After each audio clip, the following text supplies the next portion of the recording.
بسم اللہ الرحمن الرحیم۔ آج کی تلاوت سورۃ الانبیاء کی آیت نمبر 9 سے لے کر 18 تک ہوگی۔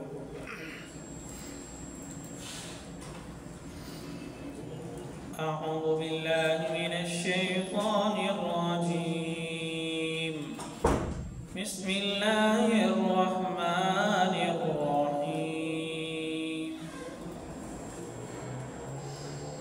ثم صدقناهم الوعد فأنجيناهم ومن نشاء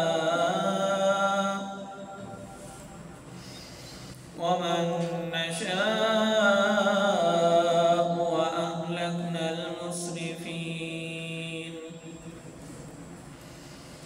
لقد أنزلنا إليكم كتابا فيه ذكركم أفلا تعقلون.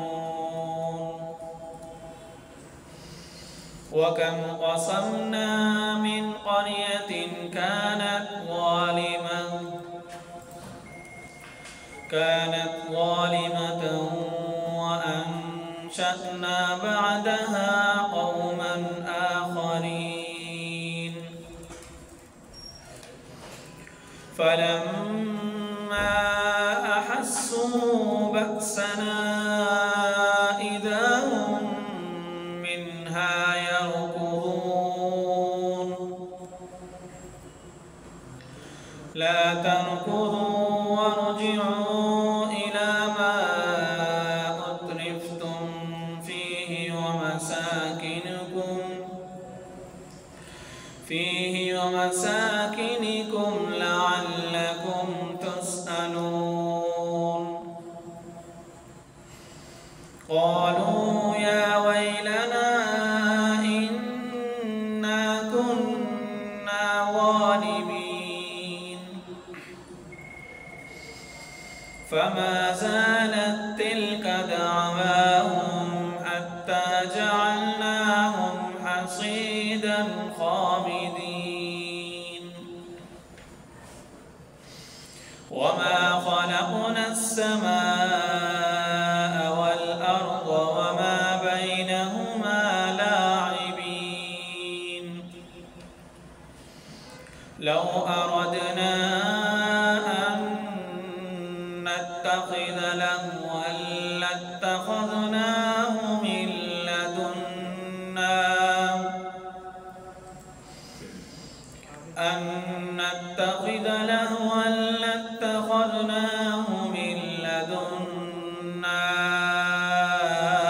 إن كنا فاعلين.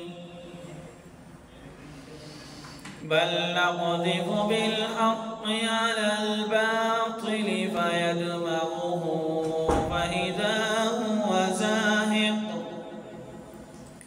ولكم الويل مما تصفون. ترجمہ: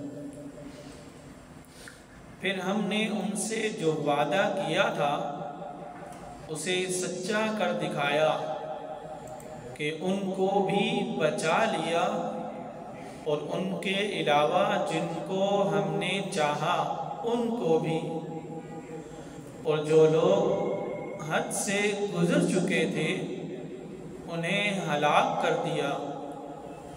اب ہم نے تمہارے پاس ایک ایسی کتاب اتاری ہے جس میں تمہارے لیے نصیحت ہے. کیا پھر بھی تم نہیں سمجھتے؟ اور ہم نے کتنی بستیوں کو پیس ڈالا جو ظالم تھی، اور ان کے بعد ہم نے دوسری نسلیں پیدا کی. چنانچہ جب انہوں نے ہمارے عذاب کی آہٹ پائی تو وہ ایک دم وہاں سے بھاگنے لگے. ان سے کہا گیا بھاگو مت اور واپس جاؤ اپنے انہی مکانات اور اسی عیش و عشرت کے سامان کی طرف جس کے مزے تم لوٹ رہے تھے. شاید تم سے کچھ پوچھا جائے وہ کہنے لگے ہائے ہماری کم بختی، سچی بات یہ ہے کہ ہم لوگ ہی ظالم تھے۔ ان کی یہی پکار جاری رہی یہاں تک کہ ہم نے ان کو ایک کٹی ہوئی کھیتی، ایک بجھی ہوئی آگ بنا کر رکھ دیا، اور ہم نے آسمان، زمین اور جو کچھ ان کے درمیان ہے اس کو اس لیے پیدا نہیں کیا کہ ہم کوئی کھیل کرنا چاہتے ہوں۔ اگر ہمیں کوئی کھیل بنانا ہوتا تو ہم خود اپنے پاس سے بنا لیتے۔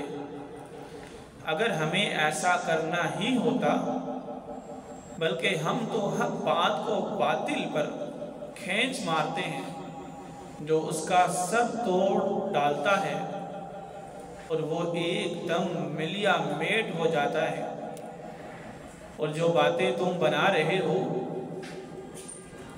ان کی وجہ سے خرابی تمہاری ہی ہے۔ صدق اللہ۔